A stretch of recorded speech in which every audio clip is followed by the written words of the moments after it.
Qual que seria a visão, pela ótica espírita, Deise, do trabalho que foi desenvolvido pelo Nelson Mandela? Como o Edson estava falando, né? Ele teve uma resiliência de poucos. Quem é que tem esse tipo de resiliência? São pessoas que realmente já passaram por determinadas provas, por determinadas expiações e estão acima disso. Olha só, quando nós percebemos, tem uma frase que a gente sempre brinca, fala assim, olha, esse negócio, esse assunto me fez perder a paciência. Quando a gente fala isso, a gente não perde as virtudes que nós adquirimos. Então, ele adquiriu aquela resiliência e uma das coisas também, fato, né? A cela que ele estava era menor que ele, que é a altura dele. Então, ele deitava numa rede e ele tinha que dar um jeitinho dos pés ficarem para fora. Então, foram anos aí de luta e de proposta de um ensino. Ele não se dobrou a uma coisa que realmente estava certa. Às vezes, isso pode ser falado, mas é muito cabeça dura, se fosse eu já teria saído daquela prisão, imagina, mais de 20 anos lá, quase 30 anos numa prisão, eu assinava qualquer papel. Ele ainda conseguiu ser o presidente de uma nação, então ele provou para muitos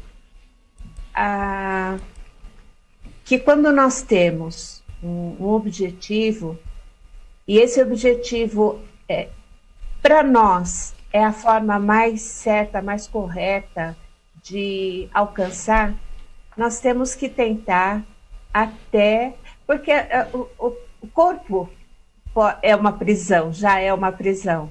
Se você for colocado numa prisão por conta dos seus conceitos de justiça, de amor, de caridade, esses conceitos estando corretos, é uma forma muito nobre de se seguir. Mas nós precisamos entender também que não são espíritos assim, na média. Quando a gente fala média, a gente tem uma palavra para isso, que a gente não fala, porque senão o pessoal vai começar a xingar a gente.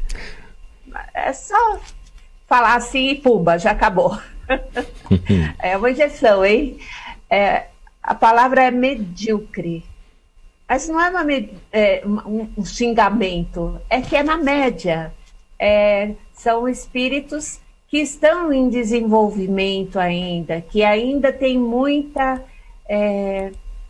coisa para burilar, muito orgulho para burilar, muito egoísmo. E olha só, nós aprendemos bastante com essas lições, mas aprender só não basta. Nós temos que praticá-las, e para praticar, nós precisamos urgentemente mudar o nosso jeito de ser, porque quando nós escutamos uma pessoa que está falando e que você não aceita e começa a xingar, o que você vai aprender com aquela pessoa? Escuta o que aquela pessoa tem a dizer. Retire daquilo alguma coisa de bom sempre todos nós temos para passar. E procura analisar, fazer com que a sua vida seja um pouquinho mais de retidão e mais coisas assim que nós ouvimos, que nós acreditamos, mas que nós não fazemos muitas vezes por comodidade, né? Seguimos o rebanho.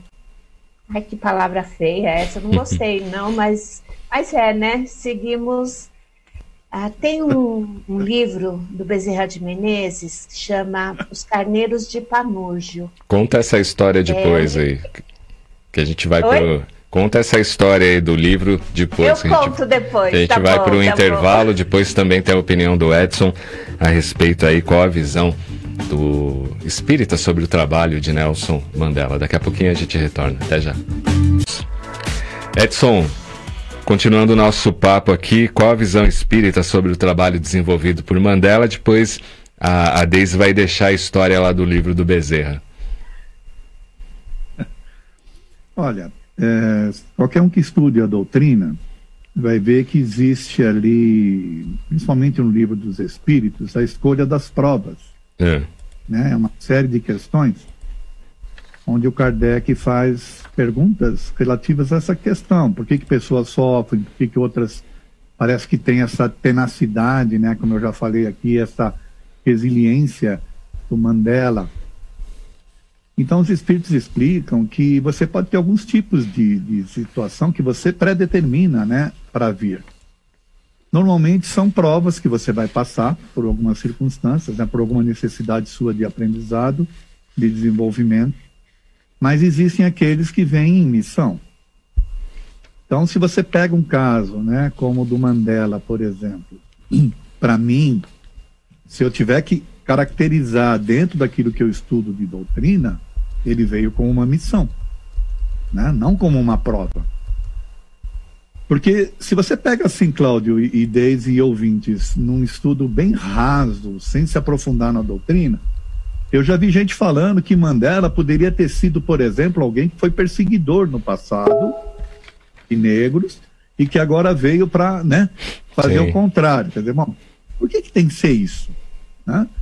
Não é assim que funciona a coisa. Pelo contrário, eu acho que é um espírito que se predispôs de fato a lutar contra isso, se preparou de forma adequada para isso, teve também todo um cabedal de amparo espiritual para isso, porque não é fácil, tá? Você precisa estar... Imagine ele ali, 27 anos preso, sofrendo as consequências, dor, situação, né, de desconforto, e ainda sendo tentado, né, a mudar. Não, olha, assina que você sai, assina que você sai. Então ele estava recebendo todo um amparo ali, porque é de extrema importância a missão dele para acordar a humanidade para coisas que estavam acontecendo, tá certo? Então ele recebeu esse esforço, né, esse amparo do plano espiritual para seguir. Então era um espírito que tinha uma missão, que ele tinha claro o objetivo, que era maior, né? Tá certo? Um objetivo de trazer para a humanidade uma nova visão sobre as coisas. Um missionário. Essa é a forma que eu vejo, e não é qualquer espírito que faz isso, tá? Precisa ser um espírito preparado, um espírito consciente, né, da importância espiritual da sua atuação, para despertar na humanidade isso que nós estamos fazendo aqui hoje. Se nós estamos conversando sobre ele hoje, é porque ele conseguiu, de fato, cumprir a sua missão, né? De um espírito que veio para despertar coisas que estão adormecidas naquilo que a Deise chamou de massa de manobra, né? Sim. De manada. E aí acho que eu abro a deixa para que ela possa falar lá do que ela ia falar do livro, né? Ô Deise, fala aí do livro do Bezerra, é isto? Rapidinho. Quem tiver interesse, né? Tem gente que não gosta muito desse livro, acha meio parado, mas a mensagem é muito boa. Depende de quem você segue.